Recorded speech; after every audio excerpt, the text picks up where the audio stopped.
Alright, what is going on, guys? Today I'm going to be making another one of my monthly pickup videos like I do on, start of every month. I've been trying to do it on the first, but I know this one's not going to come up until the second because I got kind of lazy. But yeah, so this month I actually bought a lot less stuff locally than I usually do. I mean, I still got quite a bit, but a lot of my big purchases were actually things that I bought from Japan. I was originally planning on doing an unboxing video, kind of showing off all the stuff that I got, but I literally received the package like 3 days ago, and it just kind of made more sense to lump it together with this one. Plus, nothing in there was like too crazy. I mean, there is some cool stuff. There is one that I'm definitely going to make a video on in the future, but I'll kind of tease it in here and show it quick. But yeah, anyway, I'll get to all the consoles at the end. I'm going to start off with a lot of the games that I got. First off, got Sonic for the Game Gear. Paid $5 for it, which is probably more than it goes for realistically. But I have 1,000 copies of Sonic 2, and I didn't have a copy of Sonic 1. So I thought I kind of just had to get it because I don't have this one somehow. Speaking about games that I don't have somehow, I also got Stunt Race FX for the Super Nintendo. This one was in just a lot with a bunch of other games, but condition-wise, it's pretty nice. It's a game that I've been kind of wanting to get and I didn't have already, so I just decided to keep this one. I ended up selling off a lot of the other stuff that I didn't need, like things I already had or things I didn't really want, but this is one of the few that I kept. And this one is a weird one, but I kept it just because of the condition and how nice it was. And this is Super Play Action Football.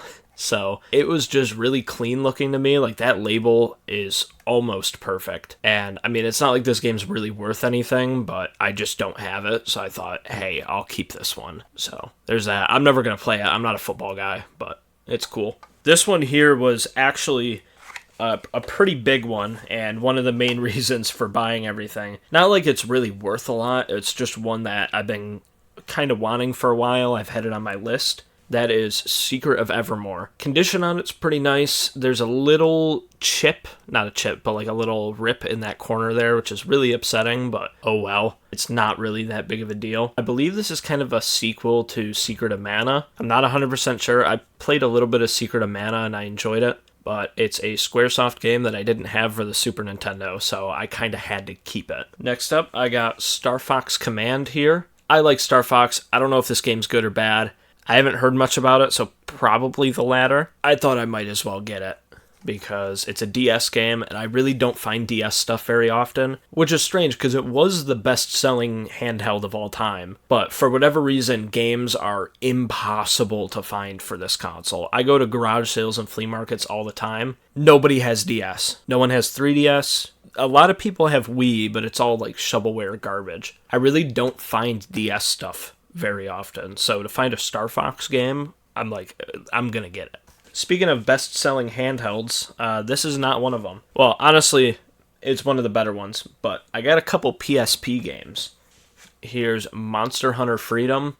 I've been picking up a lot of Monster Hunter games, and I've been wanting to try them because I've always thought they look pretty interesting. I still have yet to play any. However, it's a PSP Monster Hunter game. I don't know if it's good or bad, but I picked it up. I also got Dynasty Warriors for the PSP. Similar thing. I've never really played any of these games, but they look fun, and they're from developers that make generally pretty decent games. And then this one I actually used to have on Xbox 360, and I know it's worth a lot on there. Not really worth much on PSP, but I still got it because I got a friend who's really into this stuff. I got Spider-Man Web of Shadows for the PSP. Next up, I bought a huge bundle of PS3 games, along with a console, which I'll show you later. But it was a similar thing to the Super Nintendo. I bought this huge lot. Most of the games I didn't really care about. They were sports and, Call of Duty and stuff like that. Like the really common stuff I already have a million copies of. But there were a couple bangers in there. So we got Soul Calibur 4. I already have this on Xbox, but I didn't have it on PS3, so why not? The Lego Movie game.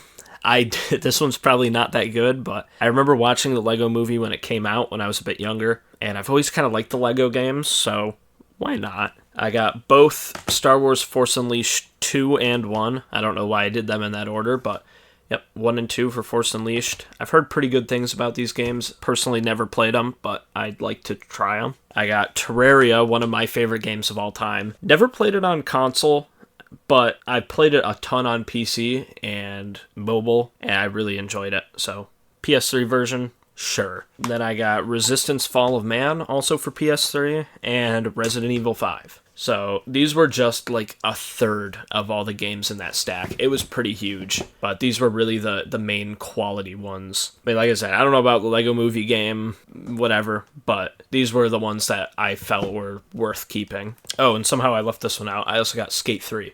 All right, then I picked up a couple Xbox One games. I got, again, Skate 3, but this is the Xbox One, Xbox 360 kind of cross-platform re-release thing that they did. I can't remember if I already have this. I don't think I do. I think I have the normal 360 version, but it's technically a variant, and I'm insane, so I need to have it. And then I also got Jedi Fallen Order. This one I actually really want to play. I believe this is the Souls-like Star Wars game, or one of them, and I'm a really big fan of Dark Souls and Souls-likes in general, so definitely going to give this one a try. I also got Kingdom Hearts 3 for PS4. Another one that I've never played any games in the series, but I've heard really good things about them, and seemed like just a quality game that I should have in my collection, so there we go. Not a big Disney guy, but if I was, I'd probably be playing that right now. And then this one I just kind of got as like a funny thing. I literally paid maybe 50 cents for it, and that is Overwatch Game of the Year Edition for PS4. This game is a paperweight now. They shut down the servers for Overwatch, so it's just kind of here to sit on the shelf. Down to my last couple games. I got Batman Arkham City for Xbox 360. Nothing crazy. I just thought I had this game, and I checked and realized that I didn't, so I picked that one up. I got Perfect Dark Zero for Xbox 360, which I already had, but this is the limited collector's edition, which I don't really know if that's much rarer, honestly, because I've seen a few of these before, but it's got this slipcover, has a little crack in the top, which is kind of upsetting, but oh well. This is one of the best conditioned steelbooks I've ever seen. I see a couple little dents, but it's not starting to rust the way that the Halo 2 Special Edition is. And just overall, no real scratches or anything like that. It just looks really clean. And games in there, whatever, I don't know, is this a 2-disc game or is this like an extra thing? Oh, it's a bonus DVD. Okay, that's cool. And then it's got like all the paperwork, so it's pretty complete. Also, new Perfect Dark got announced, I think it was this month. Maybe it was late last month. I don't really remember, but I'm hyped for that. That looks really cool, so it's kind of cool that I picked this up. Then I also got Gun for PS2. Nothing crazy, it's just one that I didn't have yet. I got Sonic Heroes, which I think I have on GameCube, but not PS2. And Red Label, mentioned it a couple times. I'd like to eventually go for a full Greatest Hits set, because a full set seems like it's going to be a bit much. I mean, there's a lot of Greatest Hits games, but there's 10 times as many that are Black Label only. And this seems like a more attainable set to do. And then this one, I don't really know why I bought it. I think it was just really cheap. Just Dance 2016 Gold for the Wii U. Really leaving off on the bangers. So this one, not quite video game related. Well, it is, but it's not a video game. I grew up in late 2000s, early 2010s was like when I was playing a lot of video games. I had a Wii, a PS3, stuff like that, DS. And one of my favorite things growing up, one of my favorite games was Skylanders. I've always really enjoyed it. I know it's really gimmicky and it's meant to drain their parents' credit card. I know, but the games are cool. I always enjoyed them. I liked the figures. I thought they were neat. But I haven't really cared much about Skylanders in a long time. I really haven't bought any or played any of the games or really thought about it. But every once in a while, I'll go to a garage sale and someone's got like a huge bin with like a bunch of Skylanders and they're like, oh, $10 for the whole thing. And I'll pick them up because why not? They're so cheap and they're cool little figures to display. So I went to a garage sale a couple weeks ago and asked them if they had any video game stuff. The lady goes in the house, asks her son. Only thing she comes out with is just a bag of Skylanders. And I'm like, okay, how much do you want for it? She said like $25. I'm like, sure, whatever. I get home. I originally got it because I saw a lot in there that I didn't have yet.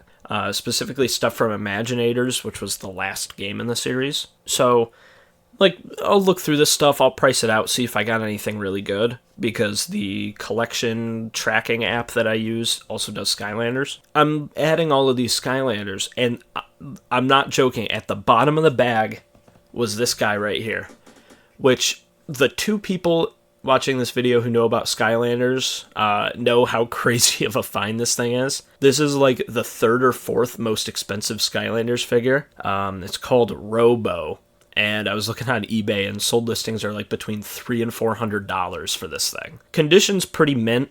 I don't really see any scratches or anything broken off or anything. Like, it's pretty good. So I might get some type of display case to put this thing in, because it's like, this is worth more than any game in my entire collection, which is insane. Like, this is worth more than Earthbound. Like, somehow we live in a world where this is a solid trade for this. Insane. So yeah, this was a huge one that I was not expecting at all, but that $25 was definitely worth it. So that will forever live on my shelf. Maybe when I get around to playing Imaginators one day, I'll try it out. Watch him just be the worst character in the game, and he's completely pointless. I think that would be really funny. But anyway, that's it for games and small things like that. Now, getting into the big stuff, literally. And when I say big stuff, I'm not lying. I got one of these. So this, it's not even showing on camera fully. This is a original model CECH A01 backwards compatible PS3. These are super rare. Well, not that they're really that rare. I mean, a lot of them sold, but they're really rare to find working. If I remember, I'll put a picture up on screen right now. I have like 4 of these things, all broken. I think I have 2 of them down in my game room, but yeah, they're all junk. These have a higher failure rate than the original Xboxes. It's actually terrible. So this one works, and this is the console that I got all of those PS3 games with for like $50, which is pretty crazy. I am never going to turn this thing on. I checked it and made sure it worked. I was thinking about getting it like professionally opened up, cleaned out, repasted, everything like that, so it's not going to cook itself, because that's kind of the issue with these things. They overheat and the CPU kind of like separates and stops working. So I don't want that to happen, and I'm very afraid of that happening. So I think I'm just going to leave this thing on the shelf for now until I figure out what I'm going to do with it. But overall condition's pretty good. Every single one of these has scratches on the top, so it's not perfect, but there's nothing broken about it. Everything looks pretty good, so definitely a worth it find. Then this next one here, I've technically had for a while, but I just recently opened it up, cleaned it, made sure everything was working, everything like that. So I'm actually adding it to my collection now, even though it's been sitting in my garage for the past year. That is a Commodore 64. So I'm not like a huge retro computer guy. Stuff like the C64 and the MSX and the X68000, they're kind of video game adjacent. Obviously, these were used a lot in like businesses and things like that, or for like art creation and music creation. They weren't specifically a video game console, but it had video games that were released for it, so to me it kinda counts in a way. And it's just one of those, like, I just love retro tech, even if it's not a game console. I mean, I'm one of the 4 people in the world to own a mini disc player, so I just like this stuff. So I picked this up. It was pretty nasty when I got it, but I went through, tore the whole thing apart, wiped it all down, cleaned it, dusted it out, and it's like pretty minty. It's got a few little flaws, but it's pretty nice. It's actually kind of funny. I don't know if it'll come up on camera, but you can see where the previous owner rested their hands, because it's like smoothed out completely right here and right here. So you can kind of see where their wrist was like resting on it, which I think is kind of cool. Super nice. I don't have a power cord for it because I have the original one. I've been told that if you plug it in, there's a really good chance it'll immediately kill the system. So I actually know a guy who lives pretty close to me that refurbs the power supplies. He like completely opens them up, recaps them, fixes them, whatever. So I might have him make me one, or I might just buy one of the aftermarket ones online. I'm not sure yet. But yeah, super cool. And I mean, everything about it is like immaculate. And kind of the last stuff that I'm going to show in this video, I have a few more things. These are kind of the big ones. I ended up doing a purchase from Japan. Every once in a while, I'll just buy a ton of stuff from like Yahoo Auctions or Mercari or whatever, and I'll just combine them all together into like one big expensive order. And somehow FedEx got it here in like 3 days, which I think is insane, getting something overseas that quick. But that's really cool because it was also cheap. So shout out FedEx. But the first thing, and probably the least crazy thing that I got, is a complete in box Super Famicom. There, that'll show on camera a little bit better. But yeah, it is a complete in box Super Famicom. It also came with a free game. I think it's just like some baseball game or something. I've never seen this one, but it's cool that it was free. Everything's in here. Only thing it's missing is the AV cord, because I actually used it for one of my other systems, but it came with one.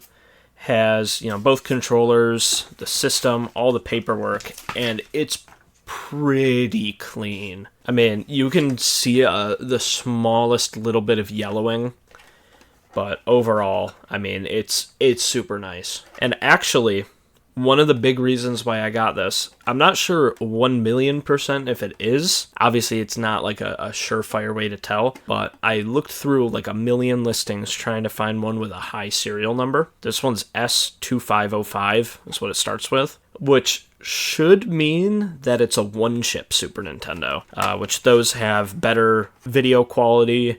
They're usually made of the better plastic that doesn't immediately turn brown the second it's exposed to the air. So that's cool. I don't know if this one is 100% a one chip. The only way of really knowing is to open it up, but the chances are pretty good, which is nice because my main Super Nintendo is actually not even a one chip. So it gives me a reason to actually play the Super Famicom, which is neat. And then controllers are super clean.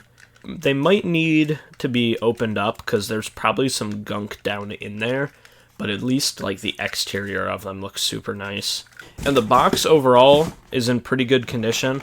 The top of it's a little sun faded, as you can see, and it has a little dent in the corner, but I mean, from like a couple feet away, it looks perfect, and that's good enough for me. The next console I got, unfortunately, doesn't fully work. Most likely it just needs to be recapped, which, of course, everything that this company has ever made needs it. But that is a PC Engine interface unit, which is kind of like this suitcase thing. If I open it up, it's upside down. It has the PC Engine CD-ROM and a PC Engine core graphics in it, with the Super System card, which is actually very expensive to buy on its own. So this thing is the Japanese version of the TurboGrafx, which some people might not even know what the TurboGrafx is, honestly. But it was kind of a competitor with the Super Nintendo and the Sega Genesis. Did not do very good over here. It was definitely third place. But in Japan, it actually sold more than the Sega Genesis, which is kind of crazy. But the Genesis wasn't really a huge success over there. So this is definitely way more of a big deal in Japan. But it's still really cool. There's a lot of really good games for it that I got the console specifically to play. The core graphics itself works fine, and the interface unit, like the composite output and everything, that works fine. Unfortunately, the CD-ROM drive doesn't. I don't know if it's a dead laser, if it needs to be recapped. I replaced the gear in it because there's a little gear made out of like the cheapest plastic known to man, and it just immediately turns into a powder. I replaced that with a better one, and the disk drive like works mechanically, but the laser just is not recognizing anything. So it either needs to be recapped or it just needs a new laser. So I'm definitely going to be looking out for one of those. But I got this mainly to play one game, which has been kind of a grail of mine for a long time, and that is this, Castlevania Rondo of Blood. So this is, in my opinion, the best Castlevania game. I really love Symphony of the Night. I really like Bloodlines. I really like the original trilogy. But I really just... The music in this one is amazing. The boss fights are really good. The levels are really well designed. This is just my favorite in the series. And I was really hoping that I could just get all of this, put this disc in here, and just play it all night. Unfortunately, the CD-ROM drive doesn't work, so it sucks. But hopefully I can get this thing fixed and running again, so then I can finally play this game. And the final console I'm going to show off is one that's... So, a lot of you probably know about the PC Engine that I showed, but I'm pretty sure almost nobody watching this video is going to know about this next one. This is definitely one of the rarest things that I own, or at least most obscure. I don't know how many of these were ever sold, so it might not be the rarest, but it's something that outside of Japan, almost nobody knows about because it's so weird and strange. But it is a Famicom Dataship 1200. And this thing is definitely going to get a full video at some point. Unfortunately, it uses some weird proprietary AV cord that I need to somehow have someone reverse engineer for me. So that's going to be a lot of fun. The story behind this is kind of complicated. Basically, in Japan, there's something called the Famicom Network System. And it was like a little add-on made for the Famicom or the NES. And it let you put in these like special, almost TurboGrafx looking cartridges into like a little slot like this. You slide them in, click it down, and that gives you access to betting on horse races, checking the stock market, I think reading the news, and I believe there was one game ever made for it, and it's like some Japanese board game. Uses are very limited, especially now, because obviously all the servers for all this stuff is long gone. But back in the day, it was actually pretty popular, at least the add-on was, because little Jimmy had his Famicom, and then the dad's like, oh, I want to do my taxes, but I don't want to buy a computer. Here, Famicom Network System, you know? So, you know, there, buy the add-on, put it on the Famicom, and then you use that for all of your banking garbage or betting on racing or whatever you're doing. So, because of the kind of success of the Famicom Network System, at least for what it was, Nintendo decided to make a system that was just the Famicom Network System. No Famicom, it just played all of that software and that was it. So underneath, this actually technically is a Famicom. It has the same chips and everything in there, but it doesn't have a cartridge slot. It doesn't have like normal controllers attached.